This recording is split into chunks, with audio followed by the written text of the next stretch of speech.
Ready? Yep. Yeah. Hi, Justin. Please introduce yourself. Sure. My name's Justin. I run a YouTube SketchUp channel called the SketchUp Essentials.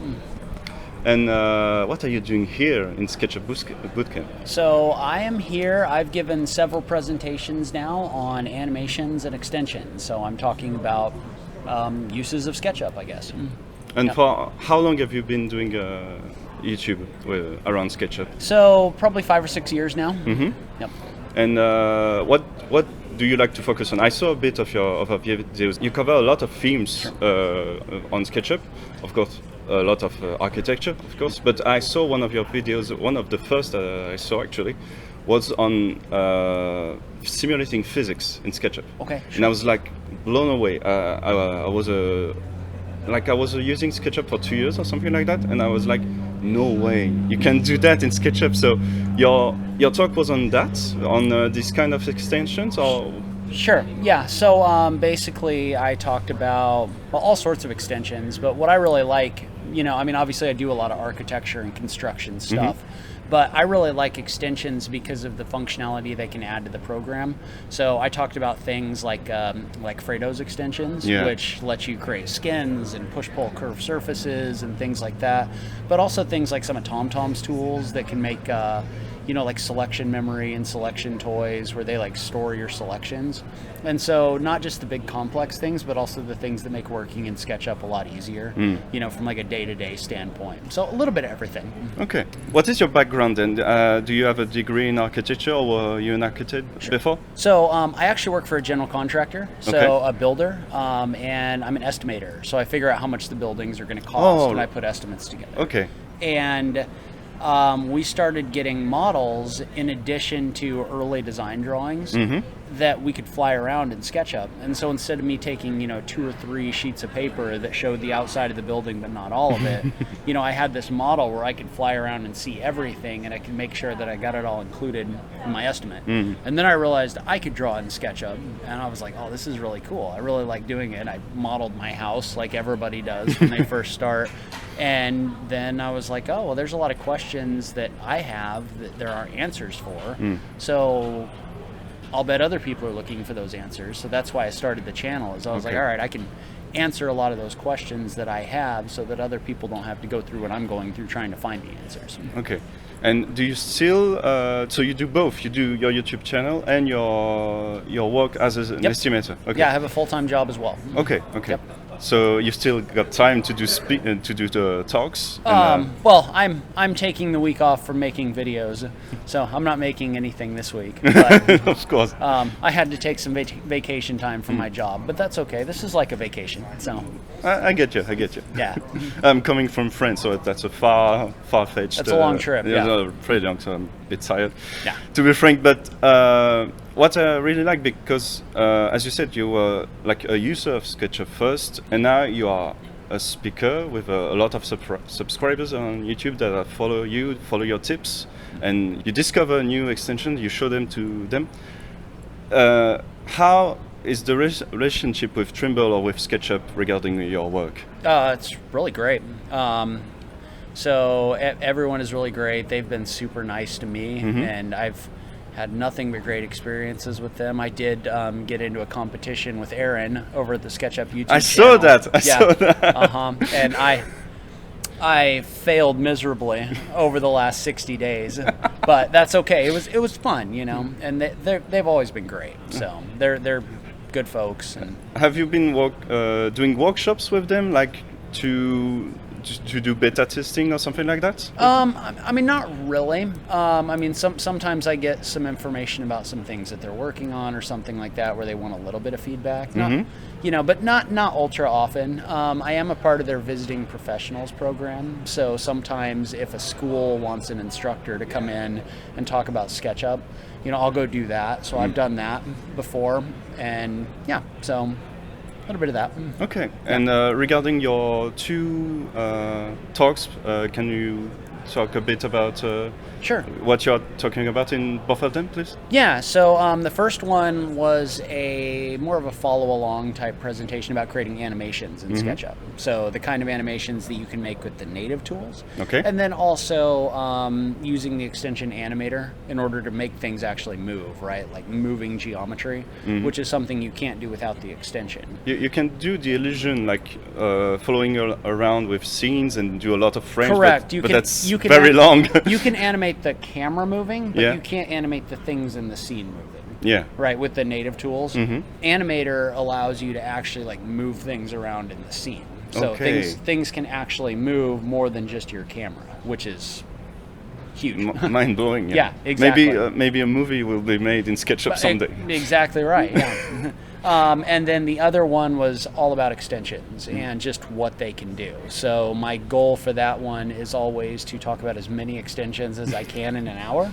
Like in your YouTube videos. Exactly right. Exactly right. So I gave that today, and I am going to give again tomorrow, and I'm going to go a lot faster. So I'm going to get more in there. It's like a speed run or some kind. That is exactly right. Yeah, it's fun. I didn't get nearly where I wanted to today, so I'll go faster tomorrow.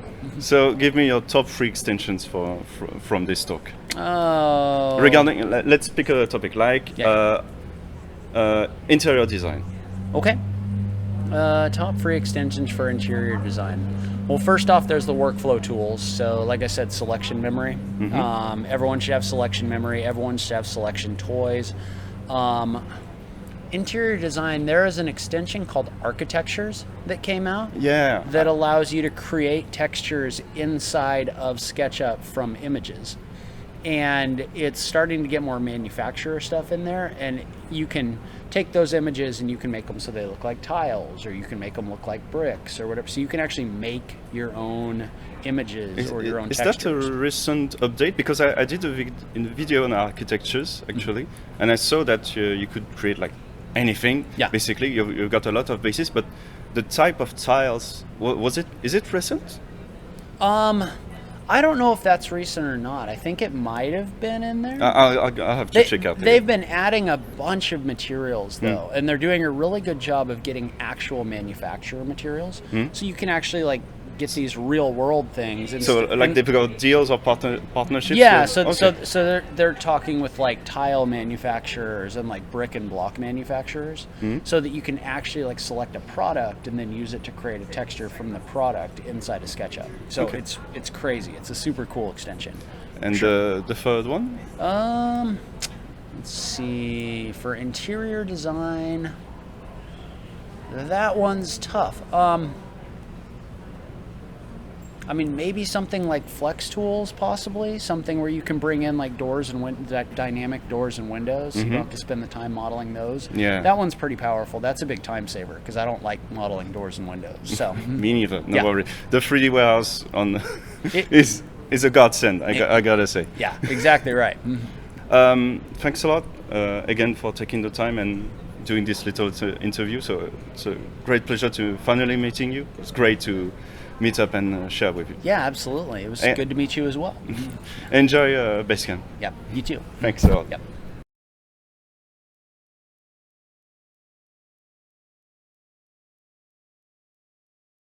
Do you get to travel a bit thanks to SketchUp? I mean, I've done a couple trainings. So I flew out to LA to do a training, and I flew up to Washington once to do a training. So I've done a couple. I don't do a lot of in-person training or traveling. So yeah, it's been 4 years since SketchUp Basecamp. The last one in was it in Palm Springs? Palm Springs. Palm Yep. Springs. Yeah. Yep. So it's a bit weird to come back, I guess. It's But it's a good feeling. it's weird to go to a place where people want to interview me and or take selfies with me. Because like nowhere else would anyone want to take selfies with me, you know? Like, so I get here and people are like, can I have a picture? And I'm like, if you want one, okay, like, that's fine. I'm okay with it if you are. So it's strange, but it's fun. So. And did you get to meet a lot of new people for this Basecamp? Because it's been 4 years since the last one. It seems like I asked Aaron like 10 minutes ago, and he told me that he saw a lot of new faces. Yeah. So I mean, I think 2/3 of the people here are supposed to be at their first base camp. 2/3. Yeah. Oh man. I think somebody told me that. Okay. So it's a bunch of new people at this one. I know a lot of the instructors, obviously, like Daniel and Nick Sonder, and those guys I met them before. But the attendees are like a lot of new people to SketchUp. I'm really looking forward for what Trimble does with SketchUp person. I don't know if you are doing a workshop right now or if you are under NDA, but I really hope that we get some new functionality, especially regarding architecture. You said that you were an estimator, and having something that could estimate a project right into SketchUp would be a huge plus, I believe. Sure. And yeah, I would agree. I mean, I don't have any inside information on any of that. Okay. I mean, I know they did just roll out their Creator. So I was in a presentation that they did for that yesterday. They just rolled out their Trimble Creator, which is not replacing dynamic components, but it's more like node-based. So you can use it to build things like doors, like windows, like anything. You know the live components that they've been doing. So it's the tool that's behind it, and they just rolled that out in public beta like yesterday. So things like that I think are going to be really interesting. I think there's a lot of stuff probably being worked on behind the scenes. I don't necessarily know what it all is, but fingers crossed. Me too. Yeah, I think there is some cool stuff coming up. I really do. And do you use a bit of layout too? Yeah. Because totally. I've been focusing a bit on it with my YouTube videos, and I'm like, that's the perfect architect too. Like you in France, I don't know how it is in the US, but in France they still teach the new students how to draw with a ruler, with the pen. Like they say it's the great way of doing architecture. Yeah. But with SketchUp or with any 3D tool, you can do so much and quicker, and be sure that your design could be viable right away. And layout is this part of the creation, the quotation and all that. And I'm like in France, come on, grow up, guys. How is it in the? Do you have any foot in the education in the US regarding architecture? Is it like that also? Well, so it depends on the project type in the States. So, like for example, SketchUp doesn't really have wide adoption of like large commercial projects. So like this building, right? You wouldn't necessarily use SketchUp for it because it's just so big. There's so much information. So think about this building might be a bad example, but think about like a hospital, right? Okay. So a hospital might have 800 doors, frames, and hardware with different hardware groups. Yeah. You imagine trying to manage 800 doors, frames, and hardware and get them into a schedule from SketchUp? Like it's pretty difficult. Yeah. It's just like it's just a lot of information, and so a lot of larger commercial stuff are using like Revit. That kind of thing, just because they're more like data based than modeling based. But SketchUp gets a lot of adoption in the areas where you want more flexibility. Okay. Right? So like residential, small commercial, things where things are a little more, visual, or you need a little more, flexibility. Because you can model anything in SketchUp. So like in SketchUp, we could say that it would be very fit for an interior design for like a small apartment or something like that. Totally, yeah. And I get that, but you think it's only the problem of information that really stops SketchUp from being that powerful? Well, I think that's a large piece of it. Mm-hmm. I mean, you just get to the point where it's I've worked on commercial projects that have like 22 different wall types, and the architects are constantly changing between the different wall types. Well, you can set all those up in something like Revit, And then you can select it, click a drop down, and it'll automatically swap out that wall for a different wall that has the exact width that you need, and it's got all the buildup in it, and that kind of thing. Like there's data behind it, But for a lot of kinds of construction, you don't necessarily need that, because what that does is it puts you in a box. When you build something around data, it's taking you away from modeling. Yeah. Because there has to be a system that the data can go into, right, for it to work. But when you're modeling a multi-million-dollar house or something like that, you don't need to manage 14 wall types. You've got 3, and if you make a change, you can just redraw it in SketchUp. And if you've got some kind of crazy roof or anything like that, you can do that as well. So I think a large piece of it is just the data. So that would be a huge update if they could do it in SketchUp as well. Well, but I'm not sure that you'd want them to, right? Really? Because what you would have to do is you would have to change the way the program works. Because right now it's lines and faces and groups and components. Yeah. But for it to do what we just talked about, it wouldn't just be those things. There would have to be all this data that sits behind it. And then you're creating more of a wall item instead of drawing something. And so it's just less flexible in a way. So you kind of risk taking away the thing that makes SketchUp by making it do that. And I don't think that they necessarily want that. Okay. So, but there's very good adoption of SketchUp. And we even get large commercial projects. They do the initial skin design, so the outside of the building. Yeah. Like this building, right? Like they might draw 3 different versions of this high-rise right here with different skin systems on it. Yeah. And they use SketchUp to kind of look at how it might come together, because it's a lot faster than trying to do it in one of those other programs. So it's like more of a visual tool than a properly and then they would transition it over to something like Revit or ArchiCAD or something like that later when they start needing more of that data in the building. Okay. But we still get projects like this in SketchUp for the conceptual phase and maybe sometimes the schematic phase, because it's easier and faster to work in than something like Revit. Okay. Yeah. I gotta say, what you told me is really surprising, because I met actually a French architect who loves 3D, who uses SketchUp a lot, uses free renders and VR for their clients. Sure.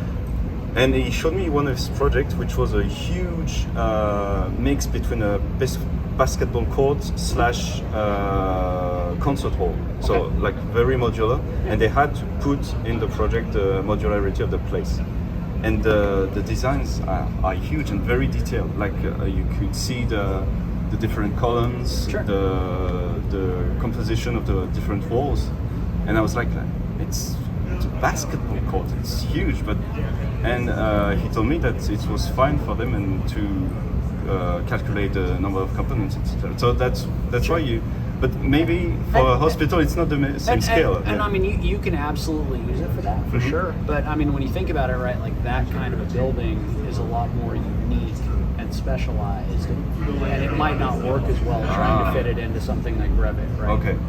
So, I can see it working for something like that. And there's always trade-offs, right? Like sometimes you could do it in either program, but one thing's going to work for one thing, one isn't, right? It's always going to be like give and take. Yeah. There's no perfect program for anything, in my opinion. It's what's the best tool for what you're trying to do right now. Definitely. I saw the talk by Alex Oliver about which is the best render tool, and he said no, it's the best render tool for you. So that's the same thing. Yeah, there's no best render engine. There's what do you need to do, and which tool works the best for what you're trying to do. Yeah. Because a lot of people, right, like Inkscape's a great example. A lot of people need to be able to do a lot of fast changes, and they need them to update, and it needs to be inside of SketchUp, and that is a really great tool for that. Joseph Kim did a presentation on using it for conceptual design and that kind of thing, and it's a really good tool for that. On the other hand, like there's tools out there like D5 handles a ton of geometry, and it's built on top of Unreal Engine, and it can do different things. You know, but I mean, sometimes you need that, sometimes you don't. You know, sometimes you need, like Twinmotion has access to the complete Sketchfab library and Pixel Megascans and all of that because Epic Games bought them. You know, I mean, and you know, sometimes that resource is what you need. So what do you need to do? What kind of animations do you need to make? What kind of renderings do you need to make? How much money do you have? How much Also, that's a big point. Yeah. What does your hardware look like? You know, all that stuff. You know, those all drive that decision. So when somebody's like, "Hey, what's the best one?" You're gonna have to give me more information. And with SketchUp, that's kind of the freedom that you have. You can choose whichever, not only rendering tools, but like extensions. I think you said before, and you can personalize your experience. Right. Which is what SketchUp wants to do. Yeah. That's the whole goal, right? Everybody says, "Oh, they should add this tool. They should add this tool," and like you kind of have to step back and ask, like, all right, if they were to start adding all of this stuff, are you taking away the thing that makes it SketchUp and makes it unique, right? Because why would you want to compete with revenue as SketchUp, right? Yeah. You're not supposed to be revenue, you know. But if you have extensions out there that allow you to add the tools that you need to do some of those things, then you've got kind of the best of both worlds, right? The people can have the simple version, somebody else can have the version that's got all the extra extensions on it that do organic modeling, for example. But like Nick Sonder doesn't need organic modeling tools. He never will. He doesn't want them. You know, so why not make it where you can add them on if you need to, and keep it simple as a base program. And watching Nick Sonder work is really inspiring because, like you said, he doesn't use any tools, but also he shares a lot about his work. So like the community, as I was speaking with Aaron, he told me like community is very important in SketchUp, and I see that. I gotta tell you, it's my very first big pro event for me. So I did not know the culture. I was thinking like, oh, it's gonna be like not very laid back, like very serious and all that. But it's great. But no, it's like very nice. All the people are very sharing. Everybody is sharing their work. Like there's no ego at all, and I really like that. And I think it's very important. Like all the work that we do, like sharing our views, or whether it be on the talk or on YouTube. Sure. Like there's not a lot of 3D software that does it like that. Maybe Blender. Blender is very open-minded also. But like for an architecture tool, I think it's great that it's all so open. Like I think it's pretty unique in the atmosphere that's around it, the community that's around it. Like you said, Blender has something somewhat similar. You know, I mean, obviously it's built around different things, built for different things. But I mean, I don't think you necessarily get the same feel as some of the other conferences or anything like that. Now, I haven't gone to them, but you know, that's just kind of the feel that I get. Yeah. Is this is something special. So very relaxing. Yeah, definitely. Totally. I get what you mean with the holidays. So it's great sharing with you. Yeah, thanks definitely. a lot. Yep. Cool. Thanks. Have a nice night, and see you later during the SketchUp Basecamp. Sounds Sorry, good. I'm very excited. No, you're good. Thanks a lot.